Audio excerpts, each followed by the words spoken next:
So let's begin with letter number 10, a letter the Rebbe writes to, I believe it's a woman, about, I think, we'll see in a second, about positive is realistic. Oh, this is a powerful letter. Okay, very good. So, blessing and greeting. This is from the year 1952. I received your letter. While I am pleased to read in your letter a quotation about God being the creator of the world, who also guides all its destinies, etc., this very good impression is weakened by the further tone of your letter, where you state that you want to be realistic based on the prognosis of physicians regarding your condition. So the first thing I want to point out about this letter is that the Rebbe is pointing out something which we very commonly do, and that is we live in contradictions. So on one hand, and we often don't see the contradiction ourselves. So it's good when someone can point that out to us, which is what the Rebbe is doing here. The Rebbe is saying to this person that on one hand you mention God, creator of the world, the one who guides all destinies. On the other hand, you then jump, but, you know the big word but, which is an exclusionary term. That but we have to be realistic. And by the way, this exact exclusion is what people say all the time. I hear this all the time. And that people say when they talk about faith, they say, but you have to be realistic. And I do want to say in sort of, not in defense of it, but in understanding of it, that we have a very hard time balancing what we would call as what is realistic and faith. And even people who have faith feel like, okay, but we have to be realistic. And that is true, by the way. We are meant to be realistic, but I'll try, at the end of the letter, I will, I'll elaborate to qualify on what being realistic means for a faithful person. But because very often we don't know the balance between faith and being realistic, we often have them contradict each other. So we say, I'm a person of faith, but realistically speaking, this is the situation, therefore I have to do whatever and whatever. So we're going to discuss that. But this is really what the Rebbe is addressing. That the person has a medical situation, clearly, a prognosis from the doctors regarding their condition. And so the person says, well, I have faith, I have to be realistic, this is what the doctors told me. So the Rebbe makes a few points, possibly to break the realism that the person lives in so that they realize that their being realistic is not as realistic as they think. And that a Jew shouldn't be realistic in that way. So he begins by saying, I want to tell you first that even from, I just see, good morning for the link. Okay. Can anyone just post in the chat box the link? Oh, with the recordings. Okay. I'll try and do that maybe at the end of the class. I was just looking at the chat box. So I want to tell you first, the Rebbe says, that even from the realistic point of view, we must recognize the fact that very many times the greatest physicians have made mistakes in diagnosis. So first of all, the Rebbe makes just a point that human beings are imperfect. So to ever believe what a human being tells you as absolutely true is a mistake. Not because human beings are bad, and not because doctors should not be relied upon. On the contrary, we specifically go to doctors to find out what the situation is.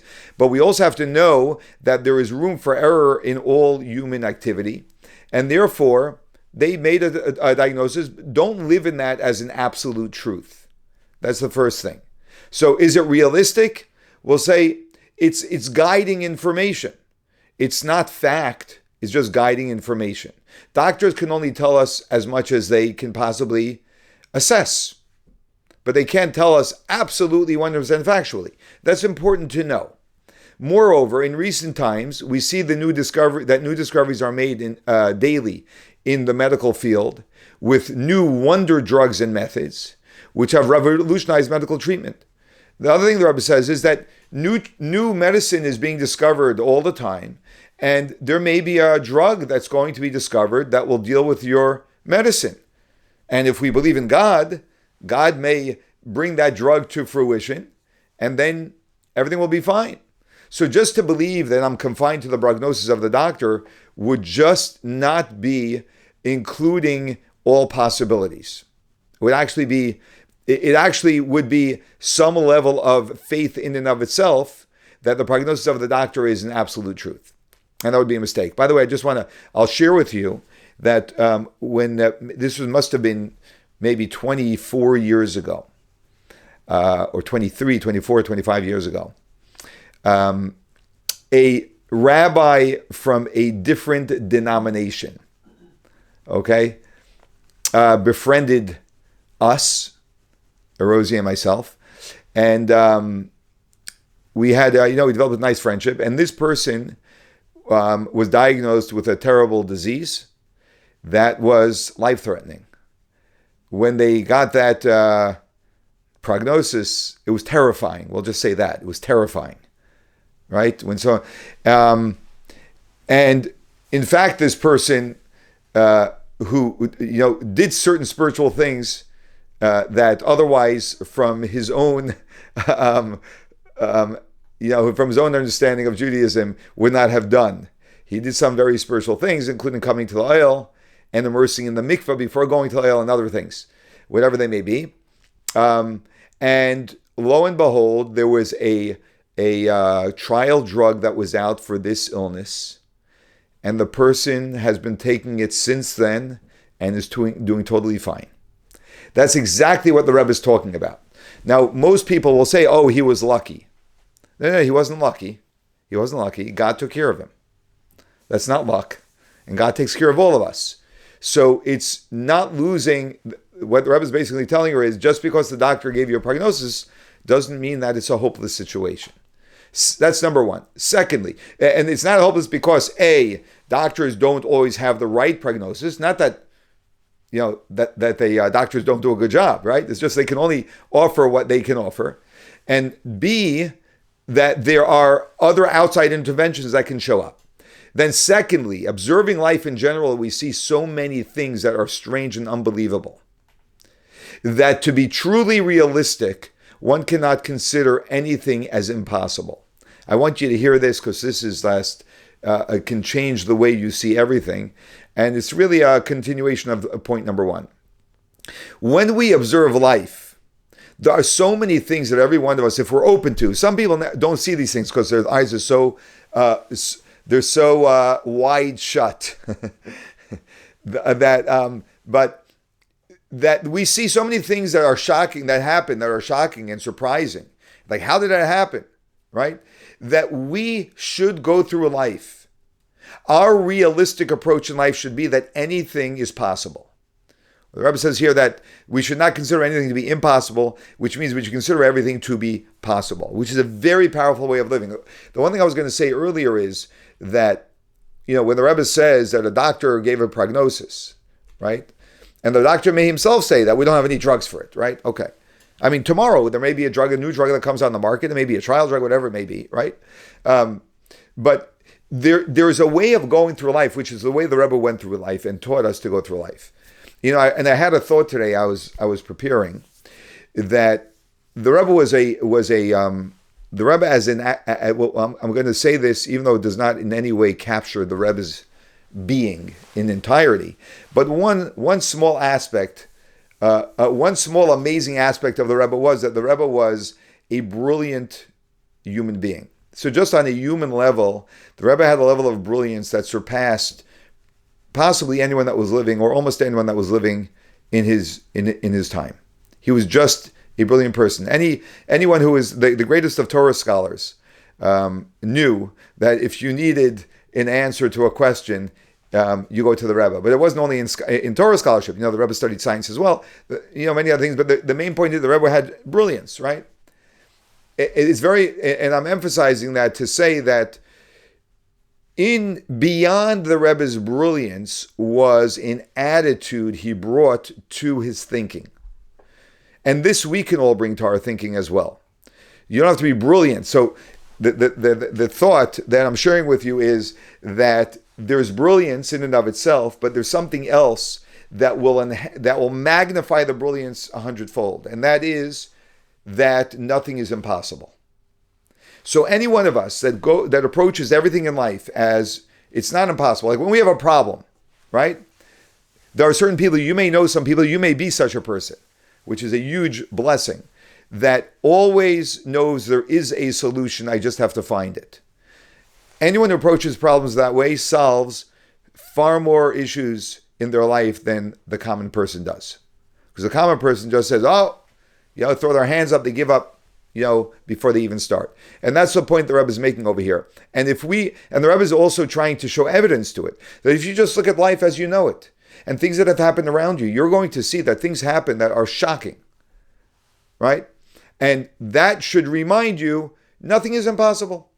I don't know the solution right now, but there is a solution, and by the way, just keeping our minds open to the fact that there's a solution actually invites the solution. When we're close to it, when you shut our mind to it, then it doesn't happen. In a condition which is, to a large extent, bound up with the nervous system and the resistance of the organism, even medical opinion agrees that the stronger the patient's faith in cure and the stronger his will to get better, the stronger becomes his ability to recover. The Rebbe adds another pointer here and says that actually our trusting that we are getting better significantly enhances the possibility of us getting better. And we know this from placebo, right? From the placebo effect. That you can literally give a sick person a pill that does nothing, but if that person believes that this pill is effective, their whole organism is now operating in repair mode, and the person actually gets better. This is not absolutely true, but this happens, right? This is very, very powerful. And the part of this placebo effect, which is so powerful, is the effect of nothing is impossible with an infinite God. With an infinite God, nothing is impossible. And if someone really that's ingrained in them, that it's possible, that will automatically make the possibility of resolving the issue 100 times better. Needless to say, this is not said in the way of admonition. The Rebbe is saying, I'm not admonishing you. But in as much as by individual divine providence, you have learned of me and I of you, I think I am entitled to convey to you the above thoughts, which I was privileged to hear from my father-in-law of saintly memory in similar cases. Now, you can say this letter was written, the Rebbe always quoted his father-in-law because the Rebbe's Rebbe was his father-in-law, and everyone needs a Rebbe. But this was right after his father-in-law's passing, a year or two after his father-in-law's passing. So I want to point out here that what the Rebbe is doing here is just a nice communication tactic. I wouldn't even say a tactic, just an aid to the recipient of this letter. That the Rebbe is saying, sometimes we're very sensitive, and someone may see this as the Rebbe is calling them out on their lack of faith. So the Rebbe is softening everything by saying, I'm not admonishing you. But being that by divine providence you wrote to me and I'm writing back to you, then I would like to convey what I really think. And then he softens it further by saying, this isn't just like my idea I'm sending to you. This is something I heard from my father-in-law. So all of that are just tips in communicating with people. May the Almighty help you to fulfill. And then he concludes with a blessing, which is very important to do as well. That after you discuss a problem with someone, bless them that they should be resolved. May the Almighty help you to fulfill your promise to work for Torah true movements and to bring up your children in the way of true Yiddishkeit with blessing and hoping to hear good news from you. Okay, any comments, questions, or rebuttals before we continue? Okay. We'll go to letter number 11. Again, I'm going to assume that if there are no questions, we're all good. Okay, let's go to the next letter. This response, this is from the year 1976. Okay, so we just jumped in years. This response was handwritten by the Rebbe on the margins of a letter. The Rebbe very often, by the way, when people would send letters to the Rebbe would make marks or notations on the letter and give that letter back to his secretary, and on that letter was the answer to the question. Sometimes it was just by crossing out a word. Like, for example, someone might write should I not do this? And the Rebbe would just cross out the word not, which is his way of saying you should do this, right? And then sometimes he would just write a few words on the side, and that's what this was. A gentleman wrote to the Rebbe in English about his wife who suffered from, I guess, agoraphobia, fear of being in a public place. When she went anywhere, she became frightened and weak, especially if she had to mingle amongst a crowd. On Rosh Hashanah, she somehow managed to bring her children to synagogue, despite her phobia, but she could not bring herself to enter. As Yom Kippur was approaching, the husband wrote that they were trying to do whatever possible to improve her situation, and he requested the advice and blessing of the Rebbe, and this is what the Rebbe's answer is. Okay, this is a serious problem, right? Serious challenge that this woman has. She just has a fear. Now, by the way, I just want to say, whatever, for psychology's sake, I don't know, for whatever. I just want to say that, sometimes when someone has a fear like this, someone who does not have the fear says, just get over it. What are you scared of? We try to rationalize with them. But these phobias are much deeper than that. They're not just, you don't just get over it. It's something deeply rooted within the person. So it's a serious challenge. So the Rebbe says, A, she should deal with her situation in an easy way. What does this mean? So the Rebbe continues, she should know that there are many people that suffer from the above-mentioned phobia, and they live peacefully and relaxed. So the first thing the Rebbe is saying is, don't make this a heavy problem. So we do this very often. People do this very often. I have a major problem. That's an obstacle. Right? So the Rebbe is immediately, firstly, trying to soften the whole situation. Like, calm down. Right? Don't make this such a major, major problem. And that's for the people who are around this person as well. That they should support her in. Okay, you have an issue. Let's deal with the issue. But let's not focus on this being a major issue. This is, it is what it is. We all have our issues. Okay, we'll deal with it. Number two is know that many other people, let the person know that there are many other people that deal with the exact same issue. I tell this to people all the time. People share things with me which are not as serious as this.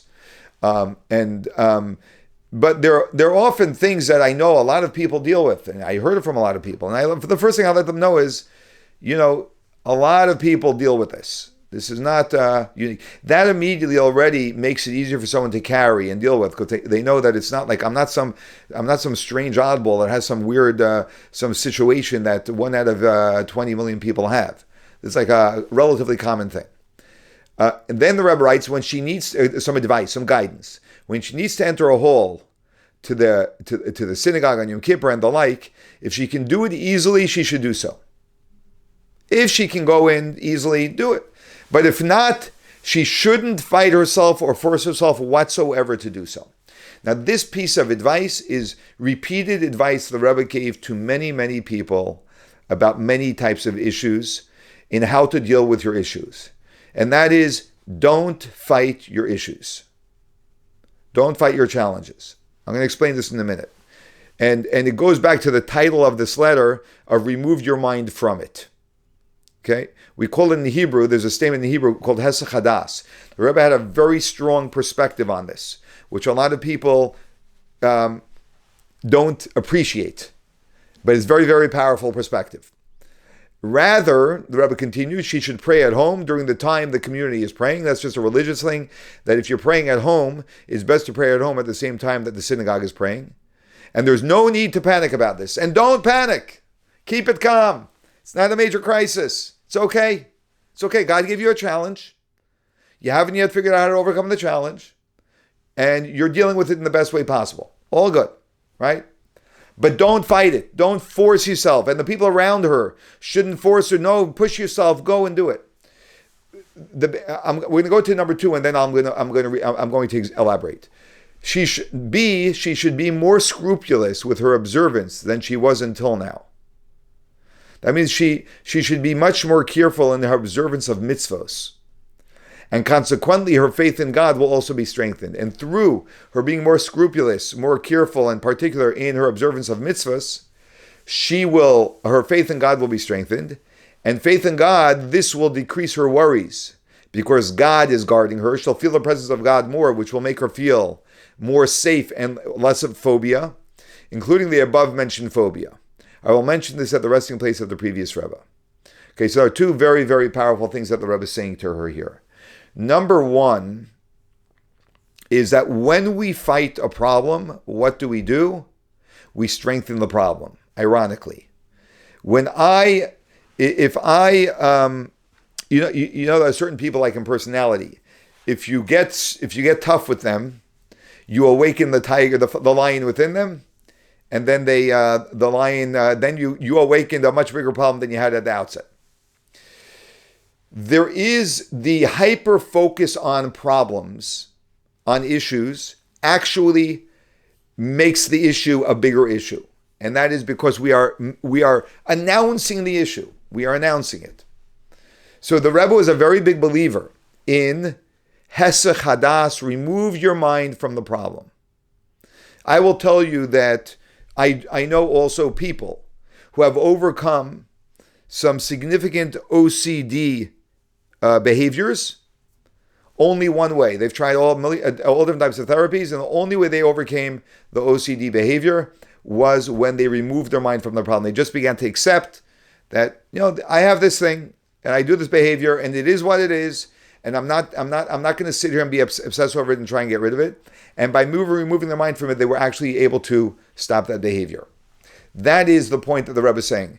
There are unhealthy and habits that are religious, that are I'm going to call it a religious violation.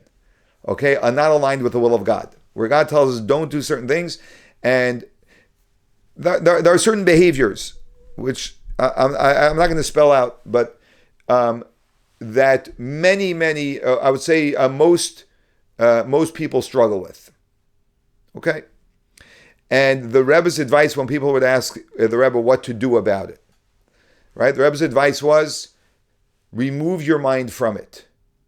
Don't obsess over it.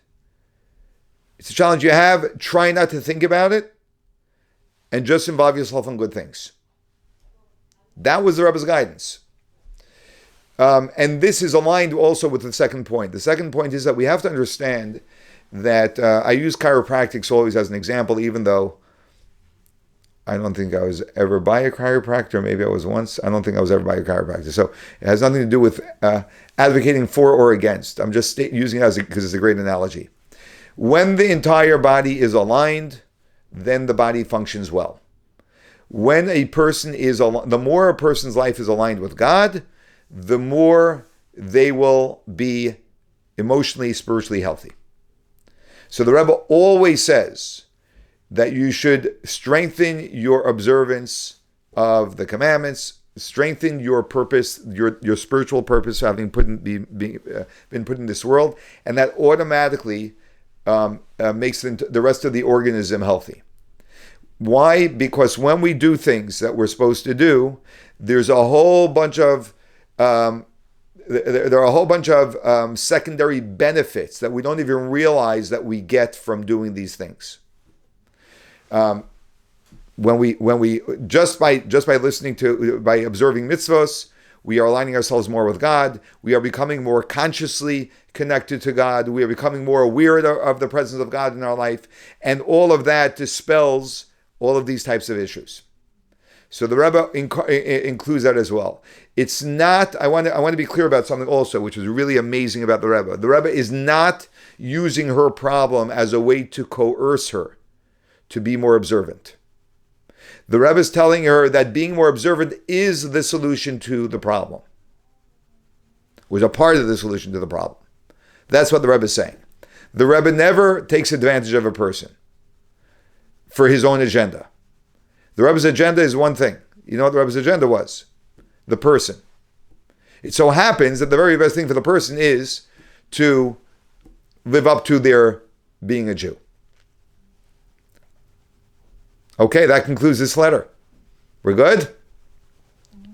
Okay, let's go to letter 12. Okay, so now we're going to go into a series of letters discussing faith and understanding. We're going to see a little bit of repetition between letters because, the truth remains the truth, so the Rebbe repeats them to different people. And we'll see different nuances in each of the letters. These are very important letters. Firstly, there's a big challenge that we often have in understanding faith. How much faith should we have? How much understanding should we have? How do you balance the two? Where does one end? Where does one begin? That type of a thing. And one of the greatest handicaps of a human being is our intellect. So I'm going to qualify that so that you understand the full context of what I'm saying. One of the greatest assets of a human being is our intellect, and one of the greatest deficits of a human being is our intellect. That's what I'm going to say. That's sort of almost every asset that you have as an individual, that will probably be true for as well. That means that whenever we're defined in a particular way, let's say I excel in this area, that automatically will automatically mean there's another side to this. By excelling here, I don't excel here. So there's a deficiency, right? Or by excelling here, I do very well in this path, but this type of a person doesn't do well in that path, if you understand what I'm saying. So in the same way, the intellect is an enormous asset, but we have to know how to use intellect properly so that it's balanced well with faith. And that's a lot of what the Rebbe is going to be discussing here. This letter was written in the year 1973, as you can see. Greeting and blessing.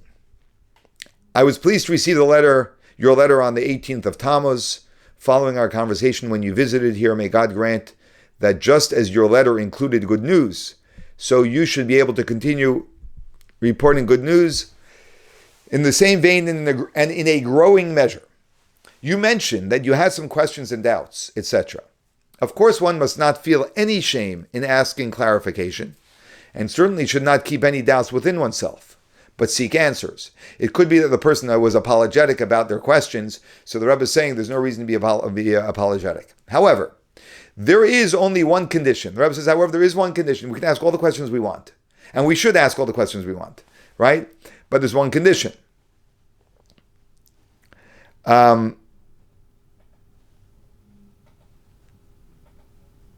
And that condition is, whatever the questions and doubts may be, this must not affect one's simple faith in God and in His Torah and mitzvos, even if the answers have temporarily eluded one. The Rebbe is saying this is a very important point in Jewish faith, and that is, we cannot let our questions affect our faith. It needs to be a foundational faith upon which I live my life. And that faith is a faith in God, whether I do or don't have answers or understand things. Now, on top of that faith, and this is exactly how a Jew operates, on top of that faith, I analyze, I study, I question, I answer, I don't answer, right? Someone else answers, someone doesn't answer, right? And I may live in the questions. May have many questions that are not answered, and I have many questions that are not answered. And what I know is that I am not able to answer those questions. I am not of the capacity to answer those questions. And the Rebbe is going to elaborate on this, on our inability to answer questions. But we can't let our intellect define our faith. And we'll see why in just a few minutes. And the Rebbe says that this condition goes back to the day when the Torah was received at Sinai. We have begun acting this way, conducting ourselves this way as Jews, where there's a foundational faith upon which all of study happens at Mount Sinai, on the principle of Naaseh before Nishma. When God asked the Jews, do you want the Torah? What did the Jewish people say? Naaseh, we will do. V'nishman, we will understand. The guiding principle of posterity. This is a guiding principle for all time. That first we do. We have faith, and therefore we do what we're supposed to do. And then we work on understanding what we're doing. But after Naaseh follows V'nishma. No question that after we're doing, we do say, I want to understand. For God, the essence of goodness, desires us to follow the path of truth on the basis of faith. But then to follow it up with knowledge and understanding. For then the totality of the person is involved in serving God to the fullest capacity. Why does God want us to understand? Why does He need us to understand? Why don't we just have faith and do what we're supposed to do?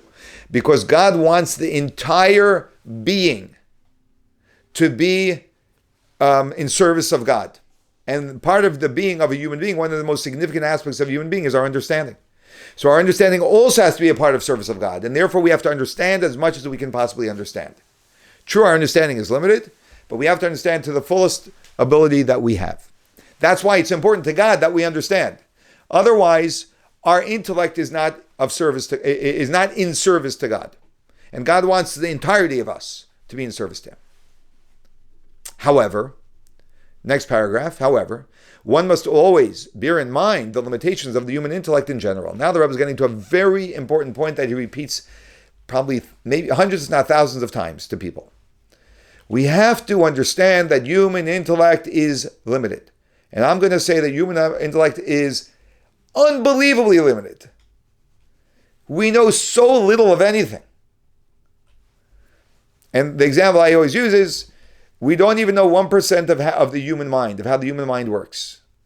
Right? With all of our medicine, we hardly know anything about the human being. Now, thank God we've gotten to know so many things that we didn't know, which is enormously helpful.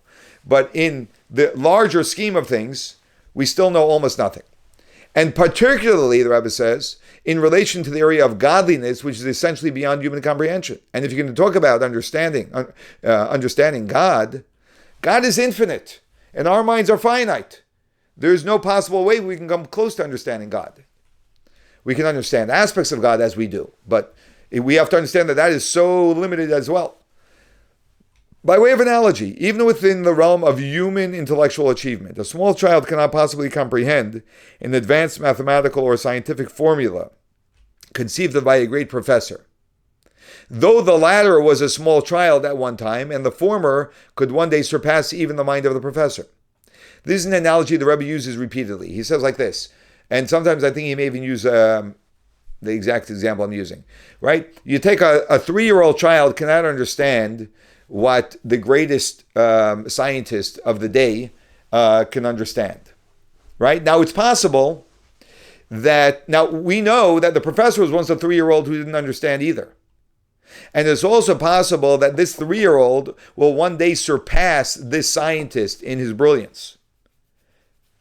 And in other words, they are relative to each other, right? They're both humans, they're both intellectual, and this child may blossom into a more brilliant person as well. At the same time, right now, he has no way of understanding the level of understanding of this professor.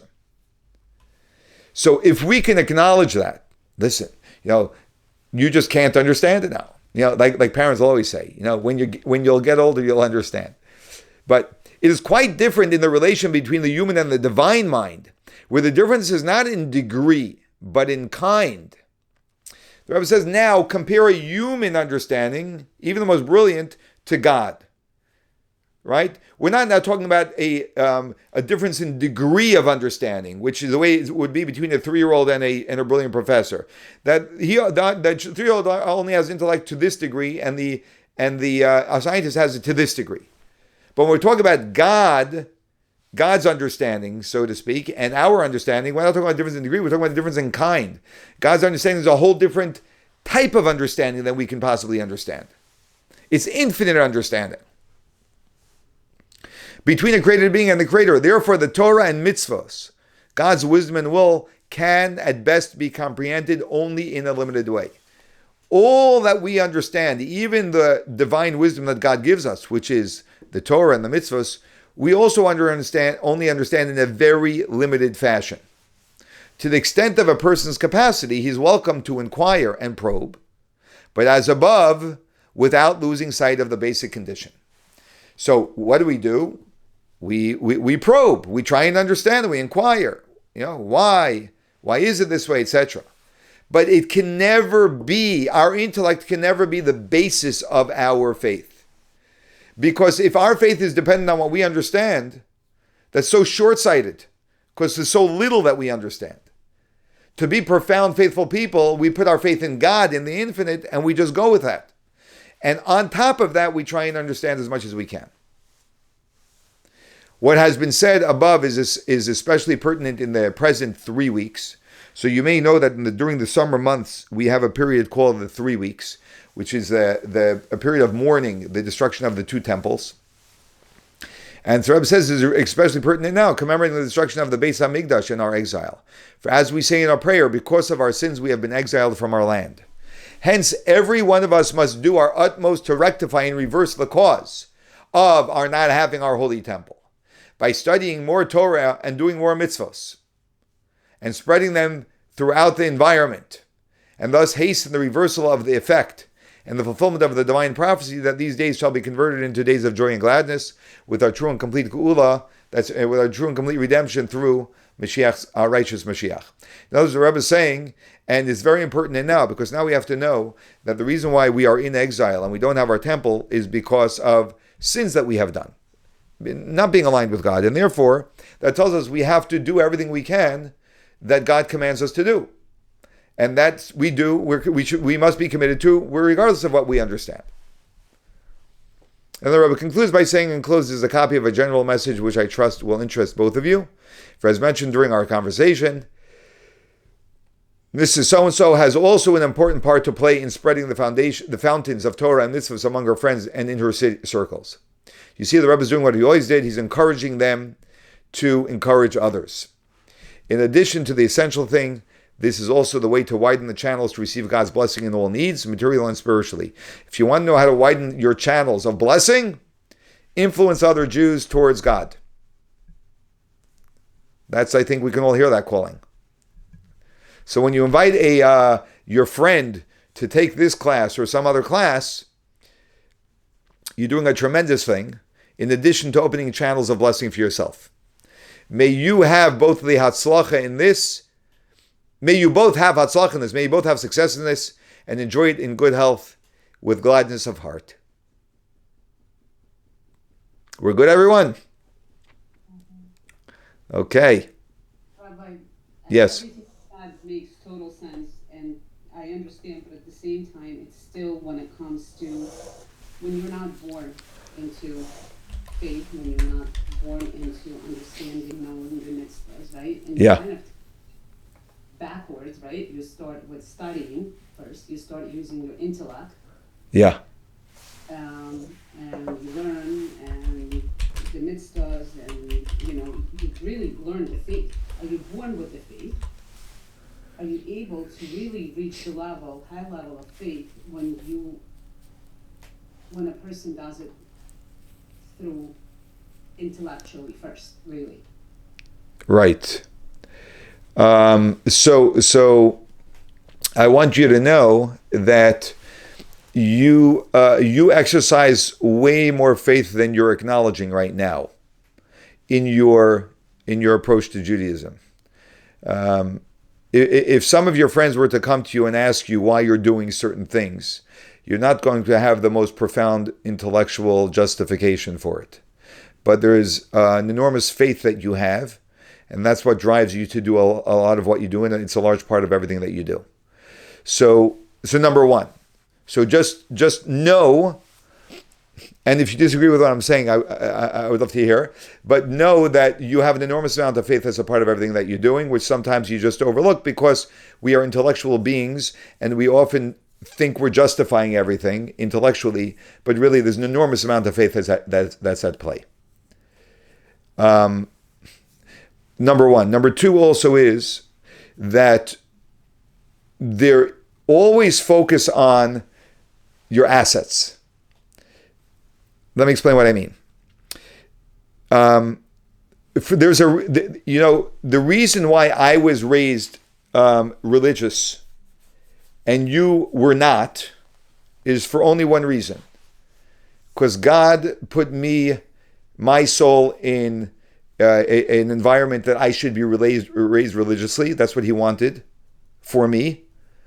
He wanted that for me, not for me. He wanted that for me because He wanted from me certain things.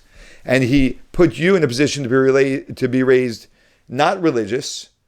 And God did that, right? Because He wants something from you. Okay? Now, the asset you have, which I don't have, and that's why I'm telling you to focus on this. Don't focus on that I wasn't raised religious. Focus on the fact that because I wasn't raised religious, when someone sees me doing something which is an expression of faith, that speaks to them volumes more than when the rabbi does something. That's an expression of faith. You cannot compare the two. The influence you have is far greater than mine in many respects. Okay? Now I have my assets, so that's what I have to focus on, right? It doesn't help for me to focus on what I don't have, and there's no point in me focusing on what I don't have. The reason why I don't have it is because God doesn't want me to focus on that. That's why I don't have it, right? So it's God perfectly designed it, and you are. I'm just going to make this up now because I believe it's true, and I hope you're okay with me saying this. You are a conundrum to your friends, to many of your friends. It's like, what happened to Anna? Right? What happened to her? She was living such a normal life, right? She was just like the rest of us, right? And you know what? That makes them think. Even the ones who are very resistant and just, haven't yet gotten themselves to, in any way, join you, they're thinking because they clearly see that you have not lost your mind. You're still the same wonderful person that you've always been, and you still love doing a lot of different things that you do. And, right, and this big and that's amazing. And there's nothing I can do to ever bring that to someone. So you are blessed. And that's how that's the real way you should see your situation. I'm speaking to Anna because she asked the question, but I think this is true for everyone here. Good? What about those people who were born not into religious and not too observant and without faith, who are Jews and will stay that way, and there was plenty of generations? What does that mean? We all have, we all have our challenges in living up to what God wants from us. Some of us look more impressive than others, like someone who's raised religious. It looks like, right? But actually, the measuring for them is very different, right? It's not how much they're doing. It's not only how much they're doing, it's also how deeply they're doing it. Are they really deeply aligned with what they're doing, or is it just actions, right? And then there are people who come to it, and then there are people who have a hard time even coming to it. And everyone's gotta, ask them, and I want to say also that there are certain souls that are more naturally inspired than others. They're more naturally triggered than others. There are so many different aspects that we don't know and can't measure exactly.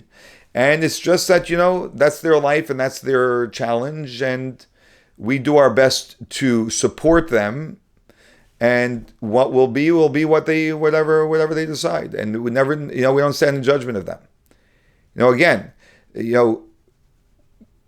I like to think that their soul is not as inspired, naturally is not naturally as inspired as another soul. So I can tell you that I know, in being in this line of work, there are some people I meet and in a single moment, they're like moved. And there are some people, it's 10 years and they haven't been moved once yet. Right? It's just a harder, as we say in English, a harder nut to crack. It's a harder soul to touch. And that's part of their, and we have to understand that. So we don't stand in judgment of them, but we can understand them. And it is what it is. Right? I don't need to figure it out. I just need to take care of myself and inspire as many people as I can and support as many people as I can. Okay, we're good? So let's go to the next letter. Okay. This is another letter about faith and understanding. 1927. To someone who lived in Victoria, Australia. Greeting and blessing. You can see already in 1927. I'm sorry. What did I say? 1927. 1967. These are the letters from 1967, and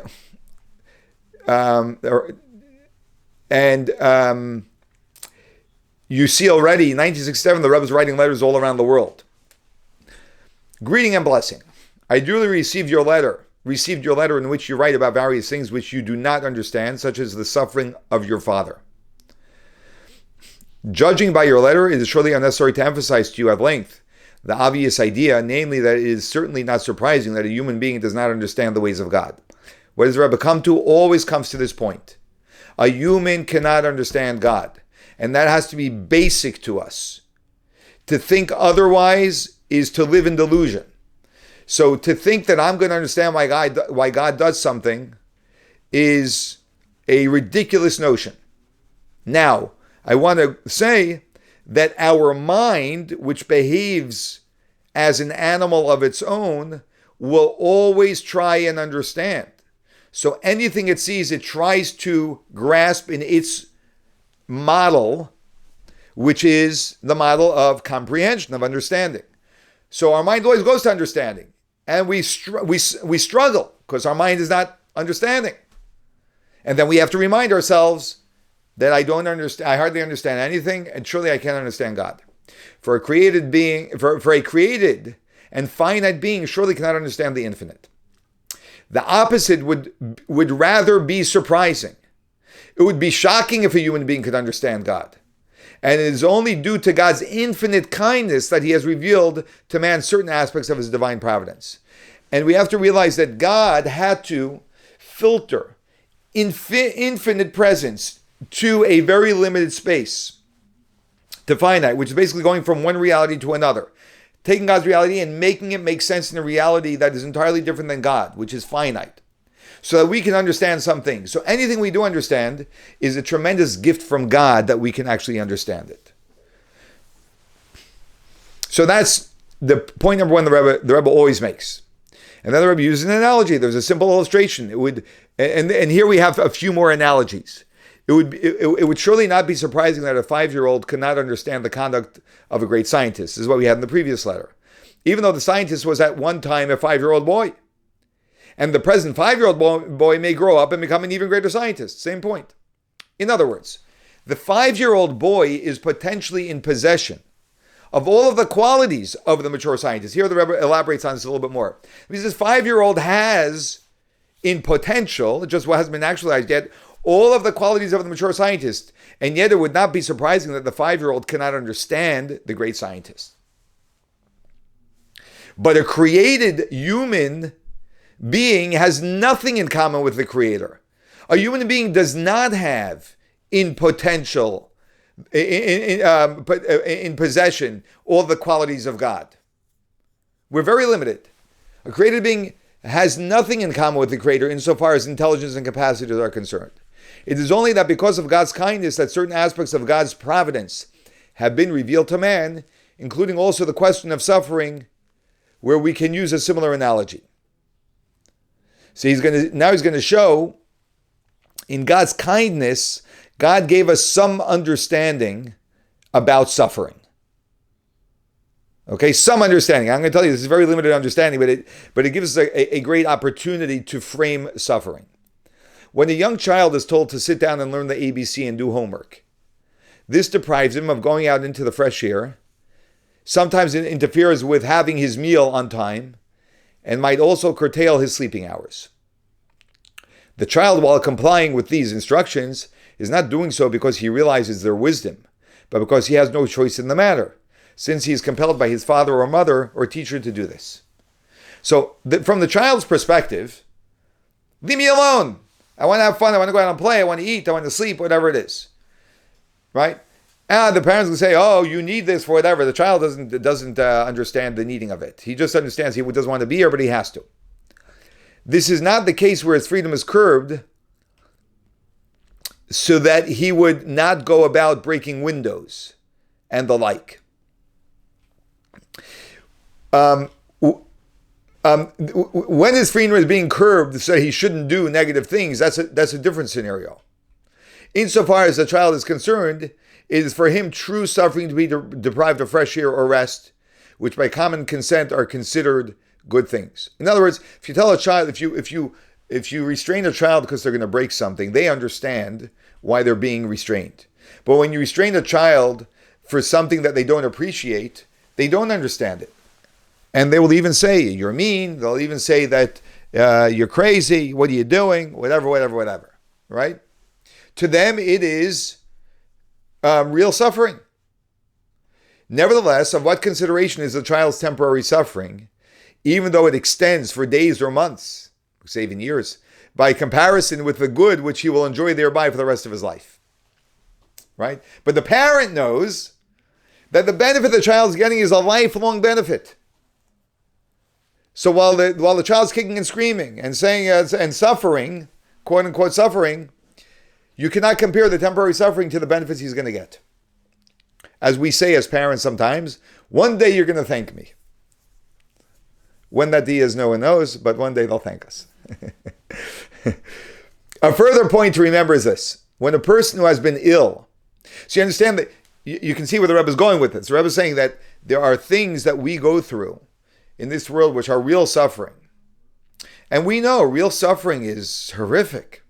And there are levels of suffering. Some of them are horrific beyond horrific. So I would never ever say this to someone who is suffering. The Rebbe is saying this to the son of the person suffering.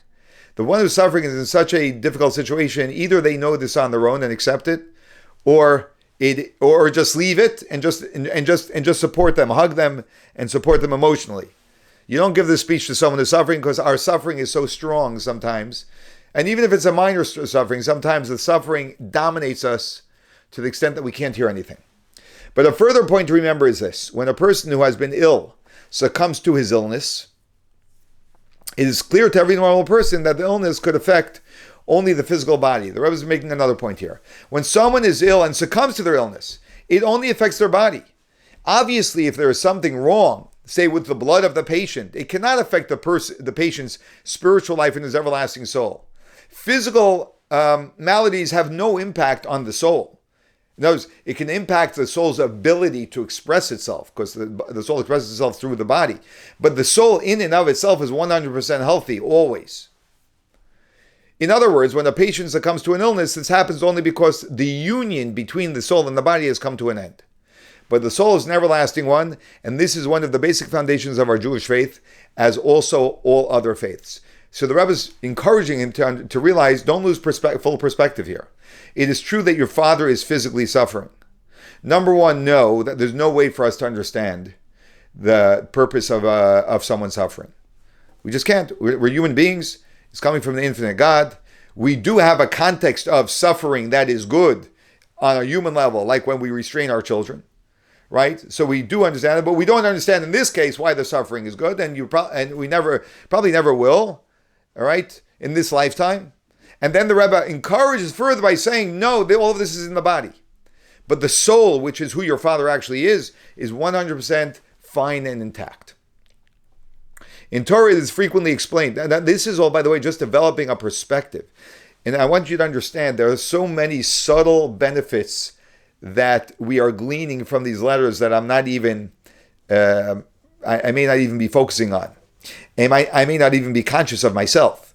But like one of the things that this just is emphasizing to us is it's helping us develop, through having this conversation, a further awareness of looking at things from the perspective of body and looking at things from the perspective of soul, and realizing that we can't just look at it from one perspective, the physical perspective. We have to look at it from two perspectives.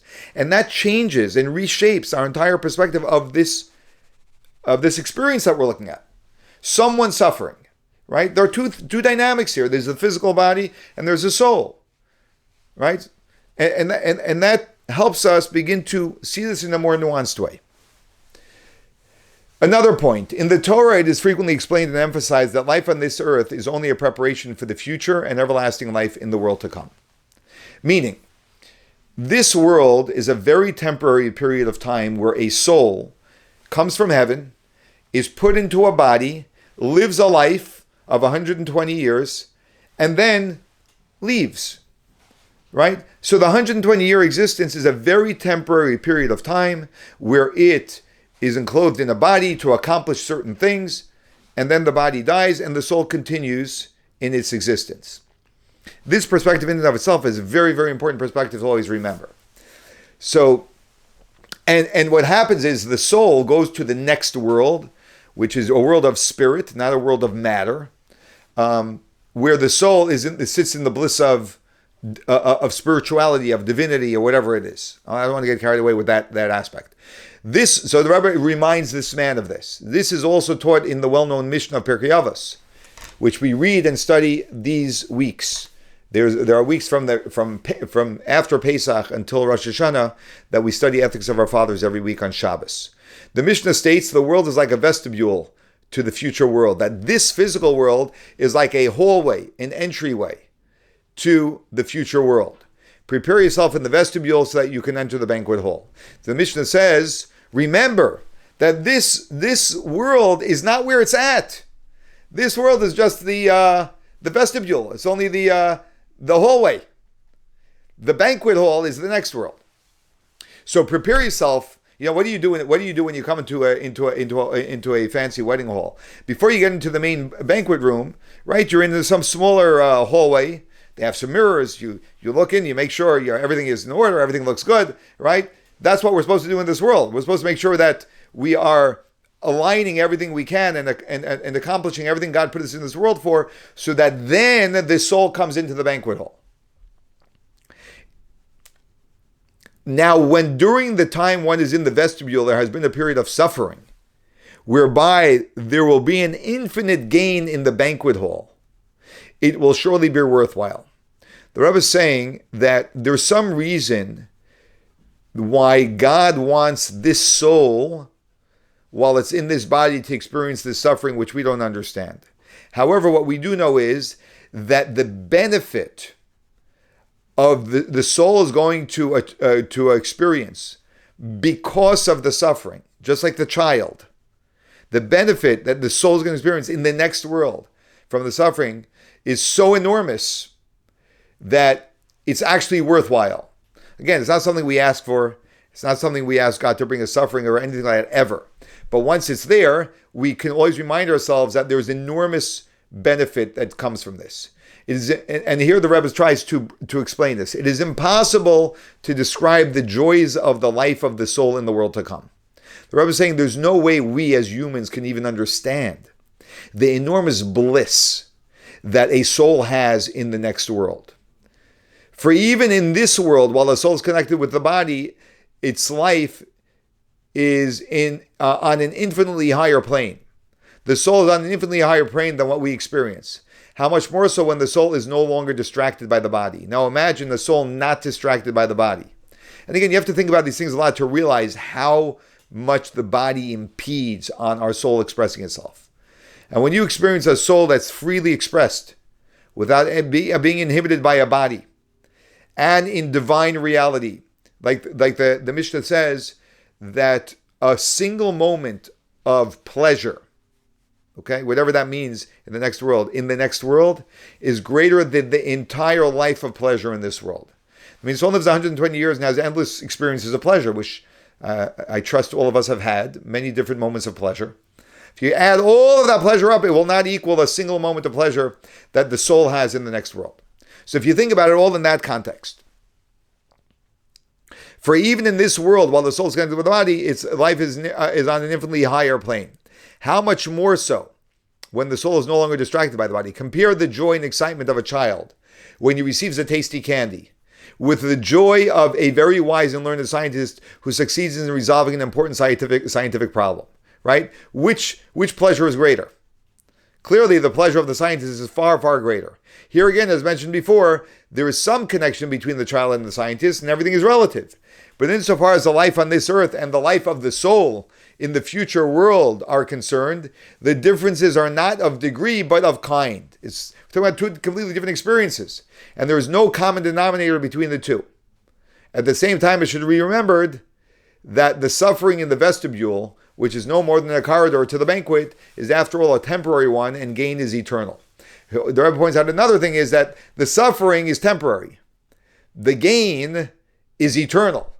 So, it's like anything in life. We make a short investment for a long-term gain. We'll understand, mature people understand the value of that.